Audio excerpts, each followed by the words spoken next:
जो उससे बने ही ना, उसका ईगो हर्ट है सवाल। और एक ऐसा इस तरीके से पहले प्रोवाइड कराया जाएगा जिससे वो सीखे भी और वो इंगेज रहे, वो 2 साल पढ़ता रहे, वो हवा में उड़ के पढ़ाई छोड़ ना दे। कुछ ग्रुप्स ऐसे हैं जो हमारे स्टूडेंट्स को डाइवर्ट करने में लगे पड़े हैं। मैं पिछले 10-15 दिनों से देख रहा हूं, ये 10 से 15 दिनों से मैं देख रहा हूं, ऐसा नहीं है, 10 से 15 दिनों से देख रहा हूं। उसमें कुछ सच में स्टूडेंट हैं जिनको बरगला दिया गया है, जिनको किसी एक पर्टिकुलर चैप्टर में बेसिक कंसेप्ट क्लियर करवाने की बजाय उनको बस हाई फाई लेवल के 5-6 सवाल दिखा दिए और उनको कह दिया ये होता है जे एडवांस, और उन्हें बरगला दिया कि अगर ये 4-5 सवाल तुझे किसी तेरे मास्टर ने नहीं कराए तो भाई बेकार है। समझ में आ रही बात? उनके दिमाग में ऐसी बातें फिट कर दी गई हैं, या तो उनके मास्टर ने फिट कर दिए, उनकी कोचिंग चल नहीं रही होगी इसलिए फिट कर दिए। एक बच्चे को डाइवर्ट करना इज वेरी आसान। सॉरी टू से, मैं किसी टीचर के खिलाफ नहीं बोलना चाहता, बच्चे को डाइवर्ट करना इज वेरी आसान। तू मेरे सामने किसी भी कोचिंग इंस्टीट्यूट का आ जा, मैं तुझसे 2 सवाल ऐसे पूछूंगा तो नहीं बता पाएगा, और फिर मैं बोल दूं कि 2 सवाल नहीं बता पाया, इतने सिंपल सवाल नहीं आते, क्या पढ़ाया तेरे मास्टर ने? इसको बोलते हैं नेगेटिव गेम। मैंने लाइफ में आज तक कभी नहीं किया, अब भगवान की कृपा रहे, भगवान मुझे ऐसी गलतियों से बचाए ना, मैं कभी ऐसी इस तरह के काम कभी करता हूं ना ही करूंगा। कि कोई मैंने देखा है ऑफलाइन क्लास में, मैं देखा वो अक्सर ऐसा होता है, नॉट ओनली टीचर, बच्चे भी करते थे। कोई बच्चा होता है अपने टीचर को बहुत ब्लाइंडली फॉलो करता है, ठीक है, अब उसके सामने कोई आ गया, कोई दूसरा बच्चा ये सवाल करके दिखा, वो कहेगा अब उसने ठीक है, वो रट के बैठा हुआ सवाल क्योंकि उसके मास्टर ने उसको रटा दिया है, ठीक, अब उससे नहीं हुआ, अब वो नहीं हुआ, क्या पढ़ाया तेरे मास्टर ने? कुछ भी नहीं पढ़ाया। तो ऐसे तो वो बच्चा भी उससे पूछ सकता है कि चल मेरे सर ने जो सवाल कराया है ये वाला सवाल तू करके दिखा, चल, वो नहीं कर पाएगा। तो इट इज ए बेकार और घटिया गेम। तो बेसिकली रिजल्ट की मुद्दे की बात यह है कि मैंने जो पिछले कुछ दिनों में नोटिस किया है, वो कभी पीडब्ल्यू को डिफेम करते हैं, कभी मुझे भी डिफेम करते हैं, कभी मुझसे मेरे जो साथी लोग हैं उनको भी डिफेम करते हैं। 2 तरह के लोग हैं, एक है जो परफेक्टली पेड स्पैमर है।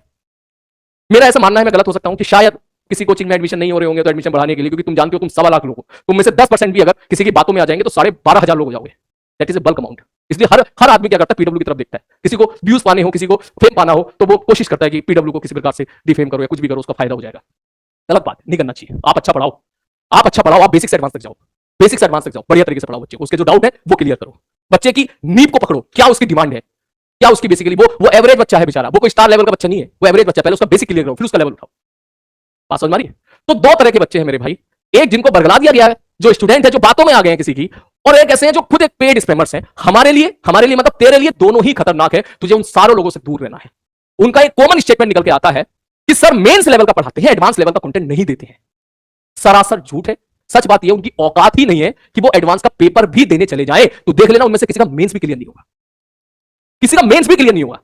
वो एग्जामिनेशन की प्रिपरेशन करने तो आ गए हैं, जेईई मेंस की 4,000 रुपए देके वो एग्जामिनेशन की प्रिपरेशन करने तो आ गए हैं, लेकिन उन्हें ऐसा लगता है कि 4,000 रुपए देके उन्होंने जेईई एडवांस की सीट खरीद ली है। उनको यह लगता है कि 4,000 रुपए का कोर्स खरीद लिया, या किसी भी दूसरी कोचिंग में एक्सवाइजेड कोचिंग में चलेगा ऑनलाइन में 4,000 का कोर्स खरीद लिया, तो उन्हें लगता है कि अब मास्टर सीट खरीद के देगा उसकी थाली में। वो ये बात भूल जाते हैं कि जिस एग्जामिनेशन की आप प्रिपरेशन कर रहे हो उसमें 12 लाख लोग बैठते हैं, इसका मतलब एवरेज निकालेगा तो 1200 लोगों में से 10 लोगों का सिलेक्शन होना है जेईई एडवांस में, और 25 लोगों का सिलेक्शन होता है जेईई मेंस और जेईई एडवांस में। आप समझ मारिए, 25 लोगों का। अब तो सोच, एक रूम है जिसमें 1200 लोग हैं, उसमें 25 लोग जाने, केवल 10 लोग एडवांस में जाने। This is the tough competition, ये रियलिटी है। तो फिर तो भैया सिलेक्शन की तरह आपको पढ़ना पड़ेगा, सिलेक्शन की तरह आपको पढ़ना पड़ेगा। आपको उन बच्चों की तरह मेहनत करनी पड़ेगी जो ऑफलाइन क्लास में बैठ के अपनी शीटें लगाते हैं, एक बार उन्होंने शीट लगा ली, दोबारा शीट लगाते हैं, दोबारा शीट लगा ली, दोबारा शीट लगाते हैं। उनकी तरह तुम्हें मेहनत करनी पड़ेगी, मगर उनकी तरह इनको मेहनत नहीं करनी है, उनकी तरह इनको मेहनत बिल्कुल नहीं करनी है। इन्होंने 4,000 रुपए में एक ऐसा फेस पकड़ लिया है, एक ऐसा प्लेटफॉर्म पकड़ लिया है जिसको ये ब्लेम कर सकते हैं, जिसको ये अपने फेलियर का पूरा ब्लेम ठोक सकते हैं। अगर ऐसा होता तो सिलेक्शन कैसे हो जाते हैं फिर पीडब्ल्यू से? कुछ तो होते हैं ना, 1,000 के अंदर ठीक है, कम रैंक आती तो है ना, उनको अलग से थोड़ा पढ़ाया जाता, फिर कैसे आती है? चल ठीक, 1,500 के अंदर कोई भी इतने बच्चे आए, वो कैसे आ गए? 1,000 के अंदर कैसे आ गए? सोचने वाली बात है, क्योंकि वो बच्चे मेहनत करते हैं। पहली बात तो ऑनलाइन में ऑफलाइन जैसी चीजें जा पाना थोड़ा सा मुश्किल है, काफी मुश्किल है। ऑफलाइन उसकी वजह टीचर प्लेटफॉर्म नहीं है, उसकी वजह आप खुद हो, कि आपके अंदर ये सिंसियरिटी लेवल नहीं होता है कि आप इस क्लास को, ऑनलाइन की क्लास को बिल्कुल ऑफलाइन की तरीके से पढ़ सको। आप रेगुलर बेसिस पे आप नोट्स नहीं बनाते हो, आप होमवर्क ट्राई नहीं करते हो, आप ध्यान से, आप घर पे बैठे हो, कोई भैया आ गया, कोई ताऊ जी आ गए, कोई दोस्त आ गया, घूमने चले जाते हो, आप लेक्चर छोड़ देते हो। 99% केसेस में तू देख ले, 98% केसेस में बच्चों के तो बैकलॉग ही बने रहते हैं। आप समझ रही मैं क्या कहना चाह रहा हूं? तो इसकी वजह बेटा सबसे पहली बात तो आप हो। आप अपनी वजह का, आप अपने फेलियर का ठीकरा दूसरी तरफ देखते हो। और फिर ये बात पहले मुझे नहीं पता था, मैं तो पहली बार आया हूं ऑनलाइन में, मुझे राजवन सर ने बताई। राजवन सर बोले, ऑनलाइन क्लास में उनको कॉल किया, उन्होंने बोला सर ये बच्चा ऐसा है कि अभी भले ही आपसे खुश रहे, लेकिन आखिरी में जब इसका सिलेक्शन नहीं होता है तो बस अपने मास्टर को घर आएगा, तुम्हारी वजह से ना हुआ, तुम्हारी वजह से ना हुआ। अबे तो जिनका सिलेक्शन हो गया उनका कैसे हो गया बे? आपने शायद उनकी जैसी मेहनत नहीं की होगी, आपने उनके जैसी मेहनत नहीं की होगी, इसलिए नहीं हुआ आपका। ये मेरे सेंटेंस जो है ना, ये 1 साल बाद तुझे याद आएंगे सारे के सर ने सही बोला था। आप एग्जामिनेशन की प्रिपरेशन करने जा रहे हो जिसका नाम है जेईई एडवांस, और आपको उस एग्जामिनेशन की स्ट्रेटेजी ही नहीं पता है कि उस एग्जामिनेशन स्ट्रेटेजी को उसकी स्ट्रेटेजी क्या है। बेसिकली सच्चाई ये है एक होता है 11th, एक होता है 12th, एक होता है 12th के बाद जी एडवांस से पहले। आप में से कुछ चमन सी स्क्वायर लोग ऐसे होते हैं कि हर कंटेंट को कंपेयर करते हैं स्टार बैच से, हर कंटेंट को कंपेयर करेंगे स्टार बैच। उन्हें ये नहीं पता, पहली बात उनकी औकात नहीं है किसी भी स्टार बैच में बैठ जाए। ऑनलाइन में एआईआर बैच एक्सेस कर दिया है सब लोगों को, तो कोई भी किसी का लेक्चर देख सकता है। इसका मतलब ये नहीं है कि उस बच्चे की औकात होगी कि वो स्टार बैच में आ जाए। पहली बात तो मैं बता दूं, आज तो मैं तबीयत से सबको रोस्ट करूंगा, बहुत जरूरी है, रोस्ट भी करूंगा। और अगर तुम में से कोई समझदार बच्चा सुन रहा हो, समझदार बच्चा का सुन रहा हो, ठीक, तो उसको सही गाइडेंस भी दूंगा। कोटा में बेटा, ये तो जानता है, सब बेस्ट कंटेंट कोटा में मिलता है, आप सब लोग जानते हो। हर कोचिंग इंस्टीट्यूट में सारे बढ़िया बढ़िया पढ़ाते हैं, सब बढ़िया बढ़िया पढ़ाते हैं, ये सब आप जानते हो। सारे शानदार, हर टीचर कोशिश करता है कि मेरा बच्चा स्टूडेंट, मेरा स्टूडेंट आगे बढ़े। हर टीचर, हर कोचिंग इंस्टीट्यूट कोशिश करती है कि भाई उनके बच्चे ज्यादा से ज्यादा सेलेक्ट हो, ज्यादा से ज्यादा सेलेक्ट हो। ठीक है सर जी, ओके।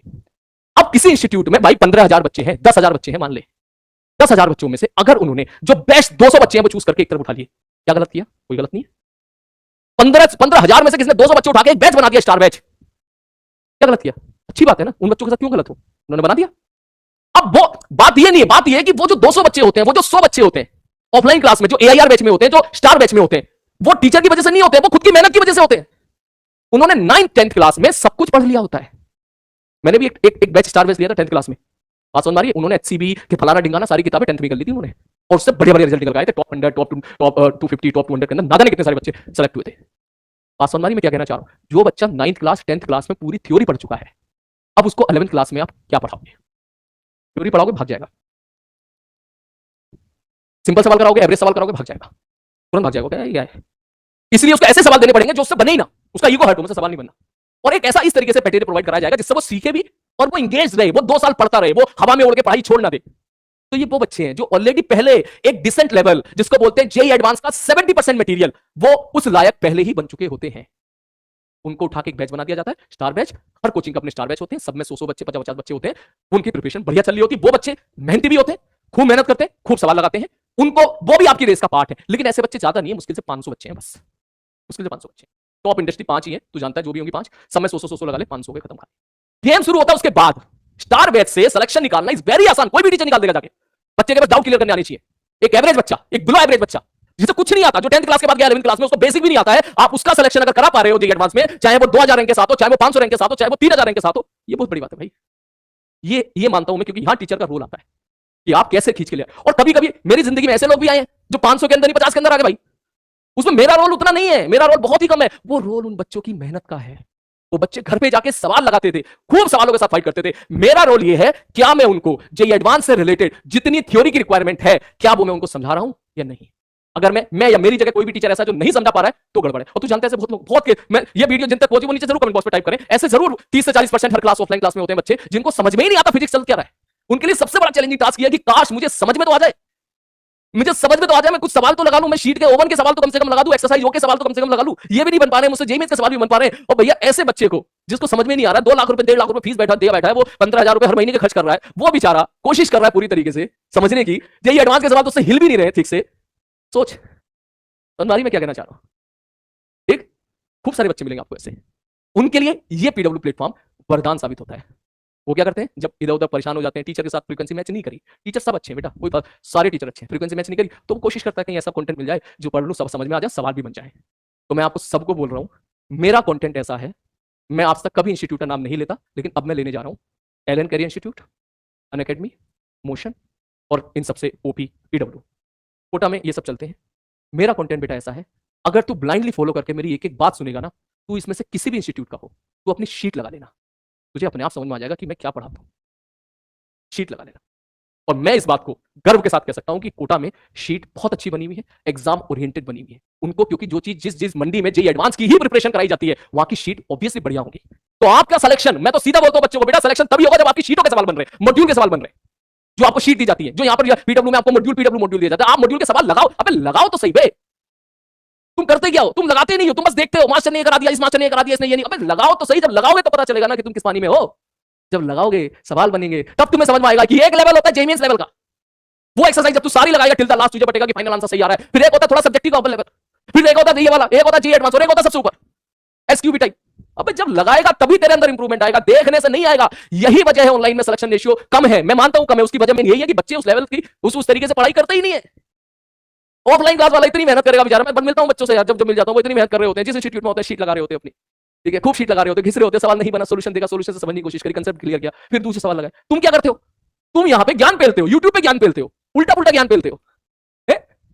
क्या कर रहे हो यार तुम लोग? आप ये बात भूल गए हो, आप उस रेस में हो जिस रेस में यहाँ ये इंस्टीट्यूट के बच्चे खूब मेहनत कर रहे हैं। अगर आप मेहनत नहीं करोगे तो आप पीछे रह जाओगे, आप पीछे। इस बैच की स्ट्रेंथ बेटा 1.25 लाख है, लेकिन आईटी में सीट 10,000 है। कड़वी बात बोल रहा हूँ लेकिन सच्ची बात बोल रहा हूँ।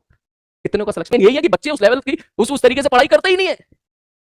ऑफलाइन क्लास वाला इतनी मेहनत करेगा बेचारा। मैं मिलता हूँ बच्चों से यार, जब मिल जाता हूँ, वो इतनी मेहनत कर रहे होते हैं, जिस इंस्टीट्यूट में होते हैं शीट लगा रहे होते हैं अपनी। ठीक है, खूब शीट लगा रहे होते, घिस रहे होते, सवाल नहीं बना, सोल्यूशन देखा, सोल्यूशन से समझने की कोशिश करी, कंसेप्ट क्लियर किया, फिर दूसरे सवाल लगाए। तुम क्या करते हो? तुम यहाँ पे ज्ञान पेलते हो, यूट्यूब पे ज्ञान पेलते हो, उल्टा पुल्टा ज्ञान पेलते हो। क्या कर रहे हो यार तुम लोग? आप ये बात भूल गए हो, आप उस रेस में हो जिस रेस में यहाँ ये इंस्टीट्यूट के बच्चे खूब मेहनत कर रहे हैं। अगर आप मेहनत नहीं करोगे तो आप पीछे रह जाओगे, आप पीछे। इस बैच की स्ट्रेंथ बेटा 1.25 लाख है, लेकिन आईटी में सीट 10,000 है। कड़वी बात बोल रहा हूँ लेकिन सच्ची बात बोल रहा हूँ। कितनों का सिलेक्शन हो जाएगा 1.25 लाख में से? 3,000 मैक्सिमम, 4,000। इसका मतलब 1,23,000 बच्चे ऐसे होंगे जिनका जेईई सिलेक्शन नहीं होगा। अब ये बात बोलूं, अब तो डिमोटिवेट हो जा। अब हो जा डिमोटिवेट, हो जा, जिसको डिमोटिवेट होना हो जा डिमोटिवेट। अब या तो तू ऐसे तरीके से, या फिर तू ये सोच कि सर अभी भले ही 1.25 लाख बच्चे हैं, लेकिन टीचर को ब्लाइंडली फॉलो करने वाले, टीचर की सारी बातें ब्लाइंडली फॉलो करने वाले। अगर रोटेशन तुम इसे ब्लाइंडली पढ़ा होता ना तो आज दिक्कतें ना आती तुझे इन सवालों में। टीचर को ब्लाइंडली फॉलो करने वाले लोग लास्ट तक मुश्किल से होते ही 7-8 हजार हैं। उन 8,000 में अगर 4,000 सिलेक्शन पा ले रहे हैं तो इसका मतलब सारा जो खेल है वो बेटा लास्ट तक टिके रहने का है, लास्ट तक मेहनत करने का है, और लास्ट तक वो उसी डेडिकेशन के साथ मेहनत करने का है जो डेडिकेशन जो एग्जामिनेशन रिक्वायर करता है। अब बात आई कि सर करना क्या है, सर कैसे एग्जामिनेशन को क्रैक किया जाए। सबसे पहली इंपॉर्टेंट बात, मैंने ये चीज समय बचाने के लिए बेटा पहले ही यहां पे लिख दी थी। ठीक, ध्यान से देखना भाई साहब कि कोई भी एग्जामिनेशन है, specially for the JEE advance, 100 number के अगर सवाल जेईई एडवांस में आ रहे हैं ना, तो पहले तो तू अपने दिमाग में ये बैठा ले कि तुझे करने ही 60 to 70 हैं। तू ये समझ नहीं रहा इस बात को, करने ही 60 to 70 है। तू एग्जाम को अगर 100% करने जाएगा तो तुझे पता चलेगा कि पूरा पेपर जेईई एडवांस का जो आता है वो 1.5 से 2 घंटे का होता है। कोई भी अच्छा बच्चा क्या हो, कुछ बच्चों को निकाल दे जो 9 से सारी चीजें पढ़ रहे हैं, उनको निकाल दे, उन 100-200 बच्चों को तू निकाल दे। तू उन 100-200 में से नहीं है, मैं बोल रहा हूं नहीं है। अगर होता तो तू यहां नहीं पढ़ रहा होता, तू ऑलरेडी किसी इंस्टीट्यूट में पढ़ रहा होता, ऑफलाइन में पढ़ रहा होता, तुझे यहां पे गुरुकुल में पढ़ाया जा रहा होता। तू नहीं है उनके जैसा, तुझे अपने मेहनत के दम पे सिलेक्शन लेना है भाई। सीरियसली बोल रहा हूं, ये सच्चाई बोल रहा हूं मैं तुझे, सच्चाई है, कड़वी सच्चाई है। मैंने देखा मेरे कभी-कभी साथी ऐसा हुआ करते थे, बच्चे को देखा, अरे तू तो एआईआर बने, अरे तू तो टॉप 10 में रैंक लाएगा। सुबह से शाम तक 20 लोगों को बोल दिया उन्होंने बात। भाई मुझसे नहीं निकलती ये चीज, तूने मेरी जुबान से, तू कोई भी मेरी वीडियो उठा के देख लेना, 1.5 साल से तुम मुझसे पढ़ रहा है, मैंने कभी ये नहीं बोला होगा कि तुम टॉप 10 में रैंक लेके आओगे, कभी नहीं बोला होगा कि टॉप 100 के अंदर भी रैंक लेके आओगे, क्योंकि मुझे पता है कि 100 के अंदर जो रैंक आती है उनको खुद नहीं पता होता कि उनकी रैंक आएगी या नहीं आएगी। हाँ, मैं ये जरूर बोलता हूं कि तूने अगर जो कंटेंट मैंने दिया है तूने उतना कर लिया तो तू 70% तक तू जेईई एडवांस के सवाल कर सकता है, और अगर तूने 70 में 60 भी कर लिए तो तेरी 500 के आसपास रैंक आ जाएगी। दिस इज द रियलिटी, और ये सच है, इसलिए मैं सच बोलता हूं हमेशा, हमेशा बोलता हूं। एक एक लाइन में बिल्कुल नपी तुली, मुझे पता है इस लाइन का कुछ उल्टा पुल्टा मतलब निकालेंगे लोग, जिनको निकालना निकालें, लेकिन तुझे सबसे पहले देखना जरूरी है कि किस एग्जामिनेशन का प्रिपरेशन कर रहे हो। सर जेईई एडवांस में ना जो 100 नंबर का जो सवाल है बेटा, 100 में से ना हमको 60 या 70 ही करने हैं, 30-40 हमको छोड़ने होते हैं। वो टफ सवाल होते हैं। जेईई एडवांस को अगर तुझे क्रैक करना है तो भाई साहब इजी तुझे देखने के लिए मिलेंगे 20% सवाल, हर साल आते हैं 20%, इजी आसान एकदम। ठीक, बाकी 40% या 45% ये तुझे देखने के लिए मिलेंगे मीडियम। हमारा जो मेन टारगेट है, मैं फिर से बोल देता हूं, जो मेरी बात पे ब्लाइंडली भरोसा कर रहा है मैं उसको फिर से बोल देता हूं, हमारा जो मेन टारगेट है मेरे दोस्त, वो मेन टारगेट हमारा यही है, यही है, यही है, यही है, यही है, और मैं इसी पे ही फोकस करवाऊंगा हमेशा तुझे, क्योंकि मुझे पता है मैं तुझे टफ लेवल के अगर 50 सवाल भी करा दूंगा ना, बोल दो मैंने कराए हैं, लेकिन अगर मैं केवल ये 50 सवाल भी करा दूंगा ना, ये तुझे रिजल्ट, ये तुझे सिलेक्शन करा के बिल्कुल नहीं देंगे। तेरा सारा टाइम इसी में ही निकल जाएगा, इसी में निकल जाएगा, इसी में निकल जाएगा। बात समझ में आ रही है मैं क्या कहना चाह रहा हूं? इसलिए मैंने तुम्हें प्रैक्टिस कराई है केवल इसी की, क्योंकि एक ऐसा बैच जिसमें 1 लाख से ज्यादा बच्चे हो, उस बैच में कोई एक बच्चा बेचारा जो गरीब है दिमागी तौर पे, तो कम समझ में आता है, वो 4 लाख रैंक लेके आने की उसकी कैपेसिटी है। अब मैंने उसको मेहनत कराई, उसने मेहनत की, मैंने खूब प्रैक्टिस कराई, उसने ब्लाइंडली मुझे फॉलो किया, वो 4 लाख से 15,000 में आ गया, तो यही उसके लिए बहुत बड़ी बात है यार। 4 लाख से 15,000 में आ गया वो। ठीक, तो मैंने इसलिए तुम्हें इन सवालों की प्रैक्टिस कराई। अब तू कहेगा सर ये क्यों नहीं कराई? अरे ये कराने का वक्त है हमारे पास, ये तू क्यों नहीं समझ रहा है? तेरी जेईई एडवांस की प्रिपरेशन अभी थोड़ी खत्म हो रही है। तूने स्टार्ट किया था कब? पिछले साल मई में, पिछले साल अप्रैल में स्टार्ट किया था। बेटा जेईई एडवांस की प्रिपरेशन एक सिस्टमैटिक वे में होती है, हर इंस्टीट्यूट में तू चेक करके देख लेना, 3 स्लॉट में होती है। पहला स्लॉट 11th का, दूसरा स्लॉट 12th का, और तीसरा स्लॉट होता है जब तू 12th के बाद तूने अपने आप को प्रूव कर दिया, तेरी 99.99 परसेंटाइल आ गई। अब उसके बाद अब तू जा और प्योरली एडवांस के लिए खेल। जनवरी के बाद से अब मई तक खेल तू। उससे पहले हम मेंस प्लस एडवांस मिला के पढ़ते हैं, हम थ्योरी पढ़ते हैं, हम कंसेप्ट अप्लाई करते हैं, हम जेईई एडवांस के 60 to 70% सवाल खुद से करने की कोशिश करते हैं। अगर आप इसमें कामयाब हो जाते हो तो आप 500 के अंदर के हकदार बन गए। दिक्कत यह है कि ये कामयाब होने वाले लोगों की संख्या भी कम है। तू जानता है 90% बच्चों को तो मेंस ही नहीं निकलता, परसेंटाइल कम हो गई। क्यों? एडवांस का झंडा उठाते, जिंदगी एडवांस का झंडा उठाएंगे, मास्टर ने टफ सवाल करा दिया, भाई साहब बहुत टफ हो गया, देख लिया टफ सवाल होते हुए, सीखा कुछ नहीं, चीट खोल के देखी नहीं है, मॉड्यूल खोल के देखे नहीं है, बाहर की मार्केट की किताब चल रही है, सिंगेट चल रही है, फ्री, कोई खोल के नहीं देखेंगे, बस उनसे ज्ञान पिलवा लो, भरपूर ज्ञान पिलवा लो। समझ मारिए बात। 11th क्लास का कोई भी चैप्टर उठा के देख लेना बेटा, जो मैंने पढ़ाया है,